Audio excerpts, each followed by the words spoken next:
Hey guys, what is up? Welcome back to another video. Today we're going to be talking about the VPN tier list 4.0. What's being changed in 2023 to make the reviews even better?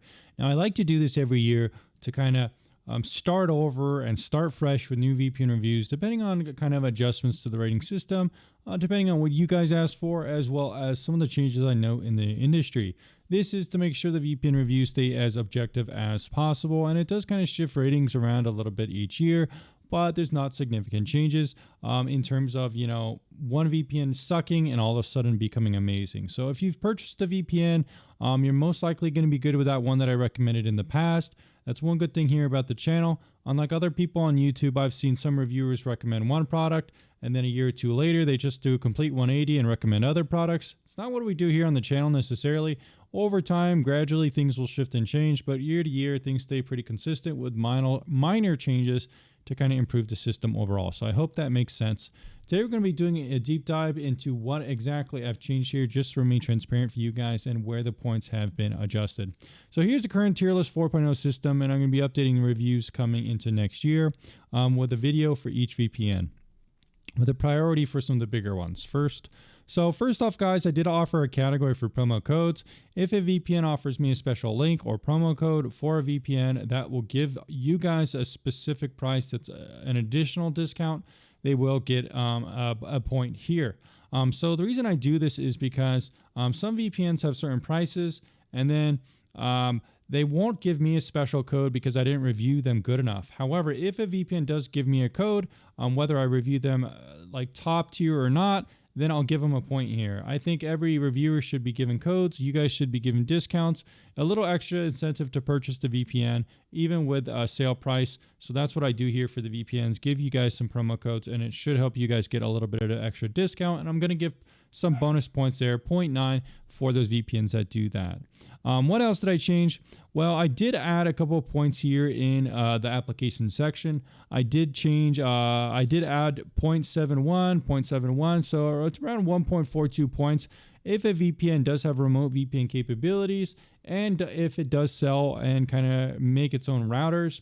So I think this is a pretty cool thing that some VPNs like TorGuard do. They have their own kind of router website and business, and it can be pretty cool with what you can do with these things. It's primarily for power users who want to use VPN router Wi-Fi, which is really nice across different multiple devices, and you could even self-host things on TorGuard specific routers. That said, some other VPNs like NordVPN also have NordVPN MeshNet, which is their remote VPN capability, which lets you remote into your at-home network with their mobile application or an iPad or something like that. You turn NordVPN on your computer at home, and let's say you're at a hotel, you could connect to NordVPN and watch your local Plex content even if you're not at home. With TorGuard, you could do this pretty much the same way with a private cloud subscription, which is a little bit more expensive, but more powerful than what Nord offers. So take advantage of those things if you're into that. But I do think going forward, requiring some of these additional things or giving a little bit of extra boost to some of these VPNs going above and beyond the traditional VPN is kind of, what I want to encourage, just to make sure we kind of progress in terms of the technology of VPNs. Additionally, I did add a point for transparent leadership in the privacy audit section. Otherwise, I do think that section is pretty good. So not much changes there. And finally, the biggest change here probably on the tier list is giving 5 whole points to a new category called review neutrality. Now, what exactly does this mean? Well, if a VPN lets me review their VPN, doesn't harass my channel, doesn't harass my community, doesn't harass my reviews, then they're going to get 5 points. If they just let me review it and give my opinions, they get 5 points.